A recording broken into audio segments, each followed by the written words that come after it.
أعوذ بالله من الشيطان الرجيم بسم الله الرحمن الرحيم الحمد لله والصلاة والسلام على رسول الله وعلى آله وصحبه ومن والاه أما بعد Sağdaşlar biz ilgili dersine kısaca xulosalab o'tsak, biz kitobimizning beshida fasohat balog'at haqida to'xtalib, fasohatning so'zlarda, jumlalarda topilganligi, so'zlarda bo'ladigan fasohatning sharti shu so'zning tanafrul huruf, muxolifatul qiyos, g'arabatun xoli bo'lishi, kalamda jumlalarda topiladigan fasohatning sharti shu jumlaningki tanafrul kalimat, ضعف التعليف تعقيد لفظي ومعنوي deb lafzi va ma'naviy deb ikki qism bilan mushlarning xoli bo'lishini so'z va jumlalardagi fasohatning sharti deb tushunib o'tdik.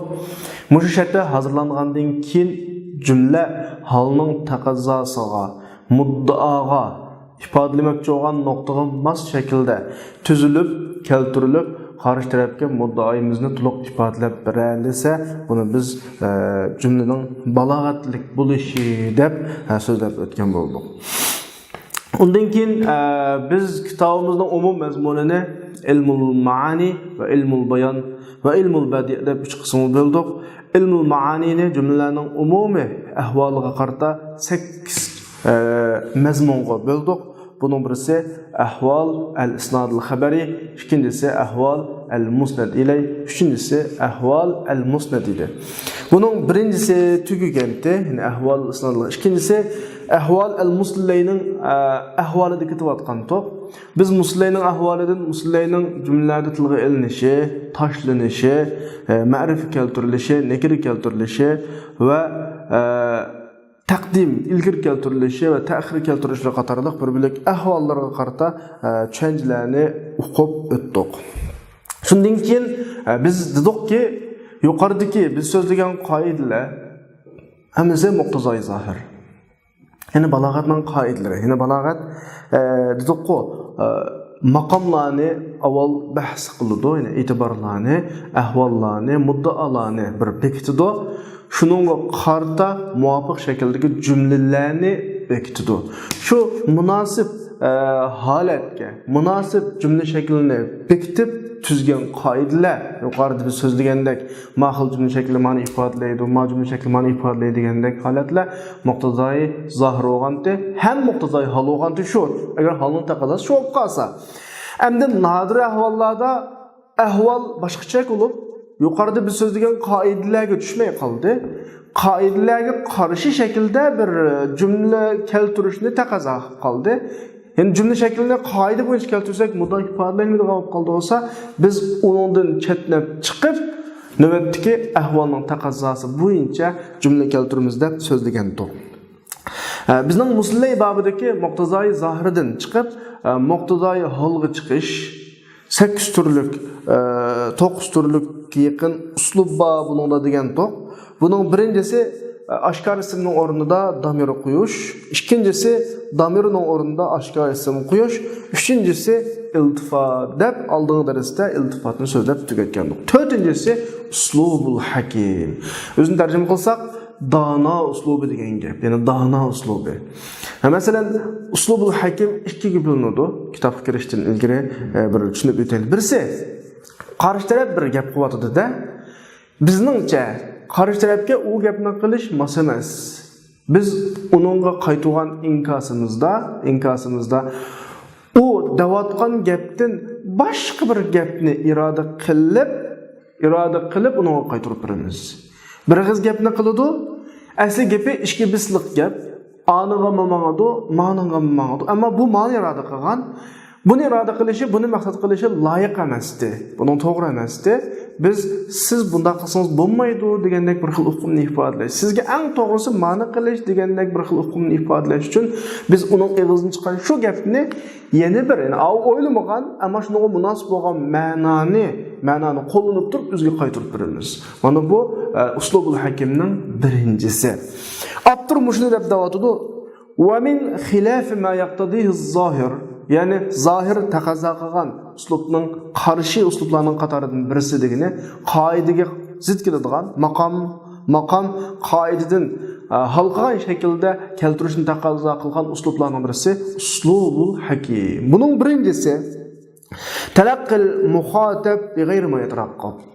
Ya'ni qarish taraf muhatibga u kutgandan boshqa gapni deb berish, taraqqa degani deb berish yani. Yani o bir gap bilan davatdı, o gibi onun munosib emas toza, ammo shu gapidan biz cho'giltib ekilib o'ziga munosib bo'lgan shaklda bir inkos qaytirish yoki shu gapini munosib shakldagi ma'noga qanaqalash, opirish ma'u uslubul hakim. Ya'ni va zalika ashu yuqoridagi muxotibga o'zi kutgan ma'nodan boshqa ma'noni qanaq berish, qaratish, uning gapini maqsadining qarshisiga opirish orqali bi hamli kalami ala xilaf muradihi degani o'zi davatgan shu gapdan iroda qilgandan boshqa maqsadga qanaq qilish, opirish, hamla qilish degani gapini shuningga qaratib, gapidan shu ma'noni tushunish orqali bo'ladi. Qarshi taraf boshqa gaplarni iroda qilyotdi, biz boshqa gapni qasddan tushunib olamiz endi. Albatta tushunishligimiz bor, ammo qarshi tarafning gibi toza masulmay qoldi. Shu biz o gapini unutib ketib, bilmaganga selib olib, uning gapidan boshqa ma'noni tushungan qiyofatni, uning shu tuyg'uni uning birimiz avu o'ylaydi-da, asli ma gap ma nisbatan mas emasmi bu? Dal bizning muddaoyimiz mushahada amalga oshadi. Ya'ni muxotibning murodining qarshisiga gapini qana qilamiz, hamla qilamiz. Nima ish qilsa, sizning javobingiz, uning bergan javobingiz, uning maqsad qilishga avlo va kana jadiran bi surulishqa en layık kana jadiran bihi ay yus'al. Yani men onunğa cevap bergen narsadan suruluş en layık. Asli siz gapni manda qilsangiz bo'ldi degandek bir uqumni onunğa qana qilish, eskartish yusidan gapini boshqa yoqqa boraymiz. Yani gapning ma'nosini baqasdan bilsakmi garchi boshqacha tushunib olamiz. Nimishqa qarshi tarafga asli ma gapni qilishingiz sizga loyiq ana emas degan nuqtani eskartish, shu shaklda eskartish uchun.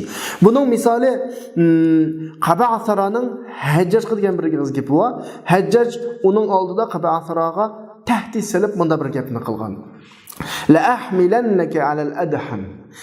Yani bunun Hajjaj iroda qilgan ma'nosi, mush la ahmilannaka alal adhamdan. Adhamni kishini ko'rsatdi, yani kishini bog'lab qo'ydigan qora bundalik hozirgidek bitollarda itilgan zanjir, uningga bekititilgan odamni bunda kishallab isib qo'ydigan, bog'lab qo'ydigan bir narsalarni adham deb qo'ydi. Undan keyin qora otni mo adham deydi. Hamala yahmilu degani bir odamni otqi babiga kelsa mindirib qo'yish, oyog'iga kelib qolsa bog'lab qo'yish degan ma'noda keladi. Hajjaj tabiiyki ma odamga qana qilgan tahdid solgan. Ya'ni seni kishallab qo'yma demoqchida, ammo Qaba'sara buningga zirak kelib, nima deb javob bergan? Bo'ladi. Mislul amir yahmilu alal adhami wal ashhab. Va amir degan, va sizday amir vali hokim degan, va qora otqa mindirsimi bo'ladi, oq yoki bo'z otqa mindirsimi bo'ladi. O sizlar xalqalarga mindiraylar. Mana javob bergan.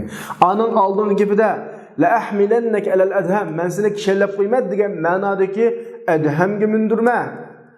Shundami? Manda degan bo'lsa, buni inkos qaytarib deydi, voy o'zdirdek hokim degan adhamga mindirdi, ashhabga mindirsin bo'lsa, sizning qo'llaridan keladi u. Sizlar degan mindiraylar uni davatidi. Maqsadi men seni kishallab qo'yma desam, o'qib atqı mindirsin. Ma gap iborat o'xshashdi. Ma'ni tushunish biz Uyg'ur tilida sal tez kechadi. Arabchada aning degan gap bilan ma'ning gapi o'xshash, lekin avu jazolash, kishallash maqsadi degan bo'lsa, ma'u atqı mingizish degan maqsadda qanaq bo'ladi davatidi. Undan keyin Hajjaj deyki, ya'ni men kana misal amir fi sultan, huquqda amirga o'xshash odam degan qo'lning kengirligida albatta yusfit qiloyiqki va birishga loyiq. Yusfit qiloyiq, birishga loyiq degani mindirib birishga loyiq, qandaqdir yasfit va yuqayatga loyiq emaski, uni qanaq qilib bog'lab qo'yishga nima emas, loyiq emas deydi. Birinchi yusfit yu'ti ma'nosida keyingi yu'tilan ma'nodash. Ikkinchi yasfit odatda qayyada yuqayda keyingi yuqayat. Demak, o'xshash so'zliklar ikki xil ma'no mang'ilgan bo'lg'achqa, ma'nodan ani qanaq qiladi deb bitirib qo'yadigan gap. Asli qarshi tarafning degan muddaosi boshqa muddao deydi. Bu gapni yana bir taraf, gap anglagan taraf boshqacha tushunib oldi qasdan. Nimishqa qarish tarafga shunday bir ishoratni bermoqchiki, siz asli manda qilsangiz bo'ladi degandekchi.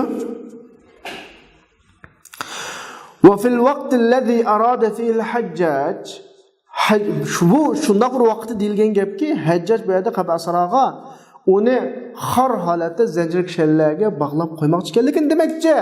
Ammo havvalal Qabasara kalam al-Hajjaj. Qabasara Hajjajning gapini o'zgartirib o'tib, uni bir bunda umid mazmuniga oladi. Ala mahmal at-tafaul degani bir xil xo'sh xabar, xo'sh piyel masalan xo'sh pal deb qo'yamiz odatda. Xo'sh xabar eldigan mazmunga qanaqalik gapini olib qo'ydi. Va talaqqal Hajjaj bi g'ayri ma yataraqqab. Ya'ni Hajjajga o'zi kutayotgan mazmundan boshqasini qanaqaldi deb berdiki, qana qilish orqali desa Hajjajdan gibidagi adhamni qiraatga hamla qilish orqali. Bu yerda qiraat degan hukmni nadin chiqarib berdi desanglar, ashuni ashhabni tilga olish orqali ta'kidlab, keyin ashhabni keltirib qo'yganligi, qana oldu, adhamdan atrada qalliqqa dalil oldu.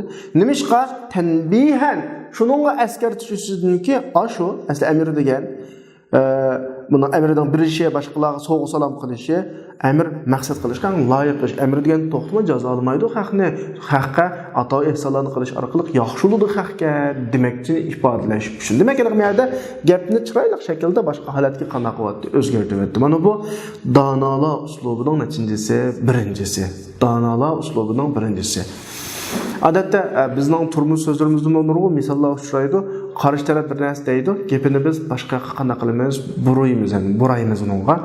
Unda emas, bunda degandek shaklda-chi. Bu bir.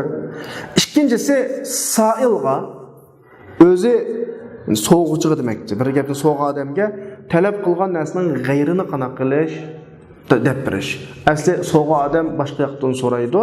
Bunga javob bergan odam boshqa narsalar bilan birida javob beradi. Nimishqa uning savolini yana bir savolning o'rniga tushirish bilan degani asli siz so'rashga tegishli savol ma'vo ava emas degandek bir ma'noni ifodalash, shuni tuyg'uni berish uchun.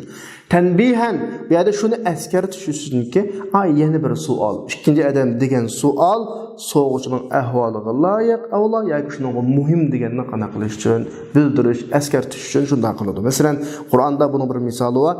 Yasalunaka anil ahilla. Sahobalar sizdan ahilla to'g'riliq qanaqa qiladi so'raydi. Ahilla degan nima? Yangi chiqqan oyni ko'rsatdi. Ya'ni yangi chiqqan oy dastlabda kichik o'g'oq saman eng kichik holatda boshlanib chiqib, undan keyin tadrijiy yo'g'onab yana kichiklaydi. Bu nima hodisa? Chunki oy bizga qarmoqda bir butun narsadek ko'rinadi. Bu kichiklash asta-asta yo'g'onab, undan keyin yana kichiklash bir xil g'ayri normal hodisada sahobalar nima ish qildi deb so'radi. Tabiiyki, u vaqtda dafasini tushunmaslik aniq. Bu yer shariga yumloq, bunun qarshida oy ko'ringan sira, quyoshning nuri qaytgan sira, quyoshdan ko'riladigan musofasi kengaygan sira yo'g'onaydi.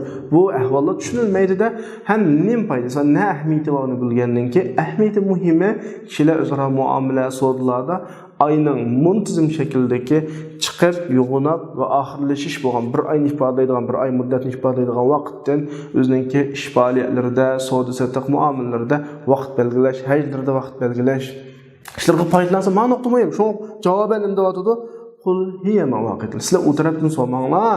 Ayning kichiklab cho'ngib bunda bo'lishi bu xat haj va kishilarga mawaqit, ya'ni vaqt belgilash va boshqa narsa emas degan javobni berdi. Ya'ni savol ahillardan bo'lgan savol ahillardan bo'lgan nishonga o'zgartirildi. Chunki muhim bu. Yana bir savol desak, Qur'oni Karimda Allah subhanahu va taolo hikoya qilib yasalunaka maza yunfiqun. Ular sizdan nima xaylash, nima chiqim qilsak ular, nima xaylasak ularmi Allohning yo'lida deb so'raydi. Danki ma anfaqtu min khairin, nima xaylasanglar bo'ladi, lekin muhimi sizlar bilmoqchi bo'lgan narsalar xaylaydigan narsalar emas, sarf qiladigan pullaringlar emas. Mesela nega sarf qilish masalasi? Falil validayn wal aqrabin wal yatama wal masakin wa ibn sabil deb savol xaylaydigan pul haqida kelgan bo'lsa-mu, lekin javob nima haqida bo'ldi? Xaylaydigan o'rin haqida bo'ldi. Chunki muhim bu. Sen qancha qimmatli narsa xaylab ket, joyiga xaylamasang, manfaatli o'rinlar xaylamasan, bikada u. Mana yuqoridagi ikkisi uslubul hakimninki necha turi? 2 turi. Ya'ni birisi muxotabning gapini o'zi o'ylagan tarafdan boshqa tarafga qana qilish, qarab o'tish, buyurib o'tish. Ikkinchisi so'g'an odamning savoliga javob bermay, g'ayri mazmunga qana qilish javob berish. Har ikkilisida qarshi tarafga sizning hozirgi qilgan gapingiz yoki so'g'an savolingiz nisbatan muhim emas. Muhimi ma'u degandek bir nuqtani ifodalash uchun. Mushu uslubul hakim bo'ladi. Bumi shu muqtadoi zohirdan chiqqan. Chunki hol shuni taqozo qiladi. Uningga biz muddaoim bildirishni mustaqillikdan boshqa amal yo'q bu bir. Ondan keyin biz muqtadoi zohirdan muqtadoi holga chiqadigan turlarni 9 ga yaqin tur deb degan to'q. Buning 4-inchisi uslubul hakim bo'lgan, 5-inchisi mustaqbaldan, kelgusi zamon ish harakat faoliyatlardan ma'zilar bilan, ya'ni ish kelgusida bo'ladigan ish. Lekin ifodada ma'zilar ishlatilmas, uning yuz berishininki aniq ekanligiga ifodalash uchun. Masalan, va nufixa fis-suri fasa'iqa man fis-samawati va man fil-ard degan oyatda sur chelindi, shundami? Osmon zamindagilarning hammasi o'zidan ketib yiqildi. Daga chelinmadi, yiqilmadi bundan, lekin bulut g'alqiyliqda ashta bulut u tabiiy. Ma'buraliqi kelgusi yuz beradigan ishlarga nisbatan o'tgan zamon fe'li shakli fe'lni ishlatish. Amaliyotda biz tarjima qilgan vaqtda nimani tarjima qilamiz? Kelgusi zamon shaklida tarjima qilamiz, ammo tushunishda bu ishning cho'qim yuz beradiganligini qana qilamiz, tushunamiz.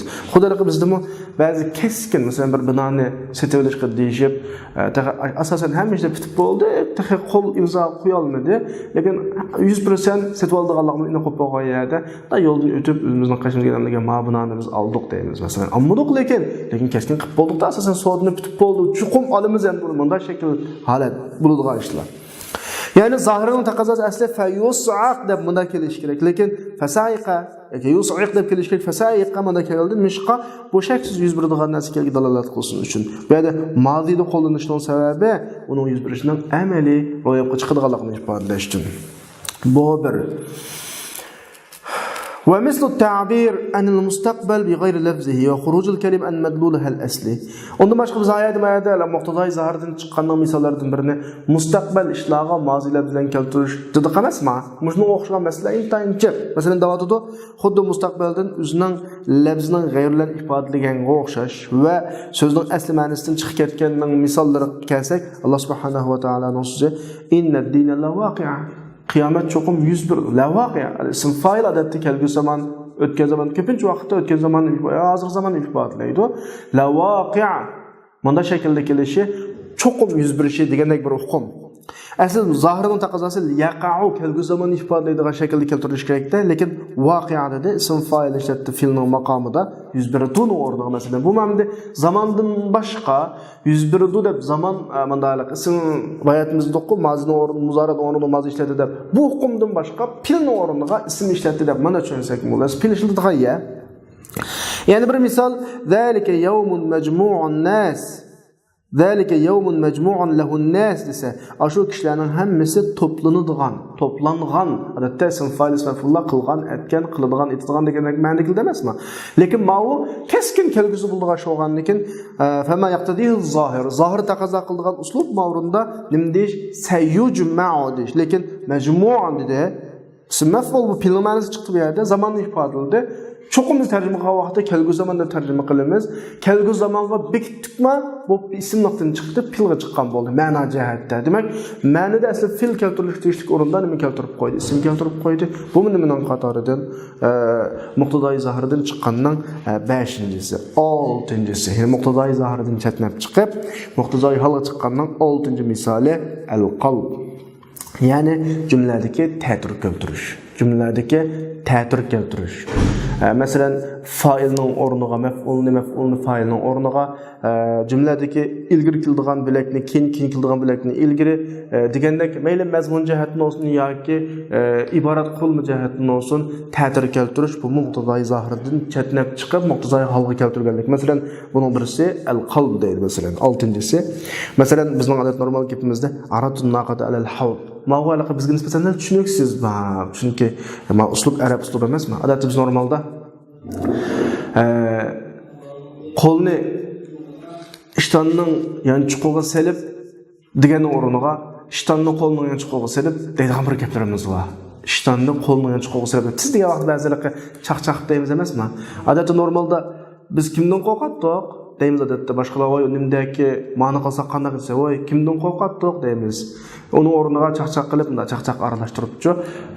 Bizdan kim qo'rqitdi degandek mana shaklda gapni almashtirib deyish bu mening qatoridan muqtazay zohirdan chatdan muqtazay holat chiqqandan qatoridan. Ya'ni tuguni ko'lga ko'rsatdim deydi. Xuddi ko'l tuguni ichidagandek. Elingga ko'l mas'ullar tuguni iching degan. Amaliyotda tugiga ko'lni ko'rsatdi. Tuguni jitlab apirib, ko'lni ko'rsatsa, andan tugiga kirib suv ichadigan gap. Lekin menda tugiga ko'lni ko'rsatmay, tuguni ko'lga ko'rsatadi. Asal to'g'ri emas. Muqtada zohir asli, zohirning taqozosi aratul hud al-naqaki ko'lni tugiga to'g'riladim. Tuguni akilib ichingga deb, men ko'lni tugiga ko'rsatim degan ma'noda. Lekin aksi ta'tir keltirdi. Uning birini o'rniga tushizib qo'ydi.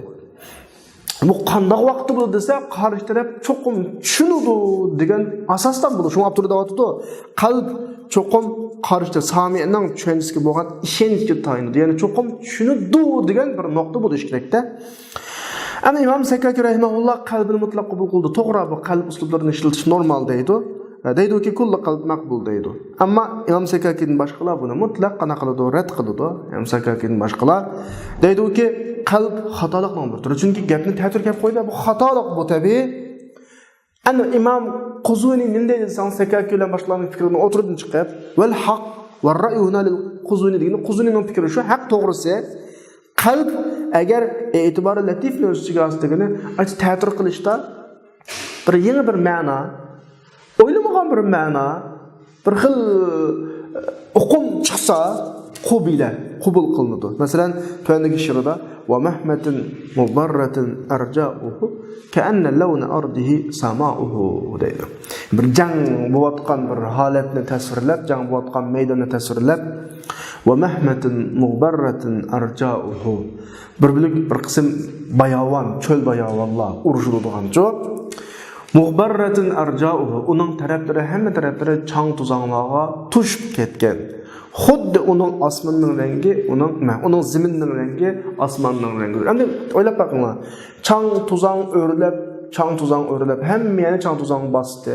To'pi ko'tarildi, osmonga ko'tarilib, asl gapning to'g'risi to'pa chang tuzang shunchalik ko'tarildiki, osmonga qarasa xuddi osmon to'p rangi deb osmonning rangini to'piga o'xshatish kerak. Ma'no to'g'risi aytdi, lekin menda xuddi zaminning rangi osmonga o'xshab qoldi dedi. Bu yerda qanday o'qinma desa, qattiq mubolag'a bor. Bu jang shunchalik qizdiki, yerdagi to'pining hammasi to'proq chamson hammasi ko'tarilib osmonga chiqdi. Bu to'pran degan rangda osmon asli, zamin pari bo'lib, zamin osmonga o'xshab qolgandek bir xil tuyg'un. Ya'ni jangning favqul oddiy qizg'anligini ifodalaydigan bir xil bo'lg'achqa inchki nozik ifodalamoqchi bo'lgan bir nuqta bo'lg'achqa shu bunda qalbalar qabul qilinadi deydi Imom Quzvini.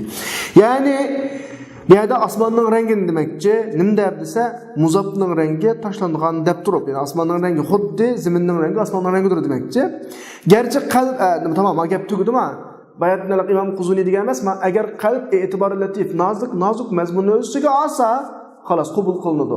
Va illa agar qalb nozik mazmunni o'ziga olmasa, u rad qilinadi, marfuz Imom Quzuni. Ya'ni unda gap xato deydi Imom Quzuni.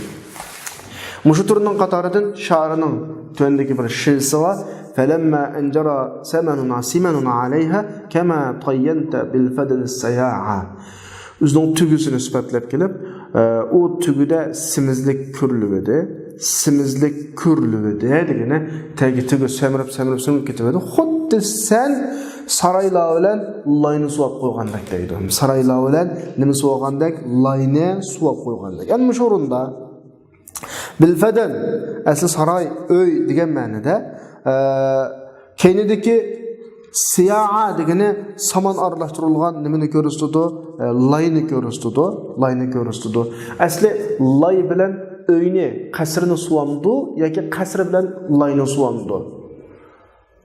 Tabiiyki laydan qasrni suvaydi gap ta'tirma o'rinda. Endi mushu she'rda samanliq lay bilan, ya'ni lay bilan tamni yoki uyni suvi degan ma'noning o'rniga qasr bilan uy bilan layni suvdi degan ma'no chiqib qoldi. Ta'tir chiqdi.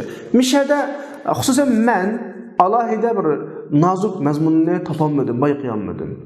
Agar bayqalsa, shoir mush gapni ta'tir ishlatishda bir ifodalamoqchi bo'lgan bir nozik mazmun bo'lib qolsa, xolos qabul qilinadi. Bo'lmay qolib qolsa, rad qilinadi. Bu xatolik deb qaraladi deydi. Yani mutayyan bir suvludigini saray bu yerda li g'ayri ma i'tibor latifligida hech qanday bir nozik mazmun yo'q. Shunga ma xato. Yani dağıtılı kaptır. Bunun kema tayyente bil fedene seyahat degan so'zda qalbi va aslisi nima deyish kerak? Kana yajib an yaqul kama tayyente al fedene bis seyahat mana shakl deyish kerak. Lekin bu yerda hech qanday bir nima yo'q, masala yo'q. Yani e'tibor nozik ma'nomi yo'q. Shunga bu rad qilinadi deydi. Endi bu gapning rad qilinishining birinchi sababi bu yerda nozik mazmun yo'qdan boshqa va yuraddu hada aydan yuqoridan boshqa ham bu yana shoir mavsufga o'zini sifatlayotgan maqtayotgan tugisiga qana qilgan yomon ifodalagan li isaati degani asli bir narsani maqtash kerak. Shoir o'zini tugisini maqtamoqchi, lekin maqtayman deb uningga qarshi aksi so'z qilib qo'ygan. Qanday desa lima fihi, chunki uning yuqoridagida bir xil g'ayri mahmud bo'lgan bir xil mubolag'a, eshib ketgan mubolag'a. Endi qalbi bu yerda, yani bu yerdagi ta'tir almashtirish siyaning ko'pligiga dalolat qilgan bo'lgan. Siya degan lay degan emas, lay ko'pib ketdi. Hattoki xuddi u lay asli saray paryob qolganda ko'p qoldi. Bu bir xil, ya'ni qamlashmagan bir tasvir hamda bu. Undan boshqa tuguning simizligi mushabbahun bi. Walamma kana thimanu an-naqa. Tuguning simizligi mushabbahun bi bo'ladi. Mening dalolat hamda bo'ladi desa, simizlikning kattaligiga buyuk simiz bo'lib ketgan gapda hattoki may uning ko'p bo'lganligi, tugida yig'ilib qolishining ko'p bo'lganligi, yig'ilib qolganligi uchun may asli tuguning badanida oq may asli qizil go'sht paryob qoldi. Demak, tugi samib xuddi mayliq yig'ilmaydi. Odatda normalda tuga, qo'y, kala degan narsalar nima bilan yaxshi hisoblanadi? O'zining qizil go'shti bilan. Yani biz odatda qora go'sht deymiz. Qora go'sht bilan nima hisoblanadi? Maysiz go'sht bilan yaxshi hisoblanadi. Buni favqulodda samib ketdi deb buni tasvirlagandan keyin bu bir mayliq yig'ilmaydigan bir xil holat. Ya'ni biz yeyish nuqtasidan, go'sht nuqtasidan yaxshi ko'rmaydigan bir holat shakllanib qolib, o'zining tugisini joyida sifatlayapman. Tuga bu xil sifat bilan yaxshi hisoblanishdan yiroq hisoblanadi. Biz chunki qo'y tugilgan boshqa ish qila olmaydi, taqildigan narsa. O samadi degan gap, o bizga nisbatan go'sht chiqish kerak. Go'shtning ichida maysiz go'sht tabiiy biz yaxshi ko'radigan narsa. May, demak, ma nuqtadan she'rda qalbi ta'tir ma'no qo'ygan. Munda qolib qolsa rad qilinadi deydi. Shuning bilan muqtazoi zahiridan muqtazoi holga chiqadigan 6 uslub tugida, 7-si taqlib deb bir bobba, 8-si xabarni inshoning o'rnini qo'yish, 9-si inshoning xabarining o'rnini qo'yish. 3 dona mazmun qoldi. Bu mazmun bizda inshoni so'zlamagan bo'lg'achqa, taqlib bobi to'g'riliq sizlarga bir narsa demagan bo'lg'achqa, kinki darslarga qoldiriladi. Inshaalloh o'z o'rniga kelgan vaqtda mushu 6 mazmun askartilib o'tilib turib billa so'zlanadi. Bugungi darsimiz mushada to'xtadi. Va oxiru da'vana alhamdulillahi robbil alamin.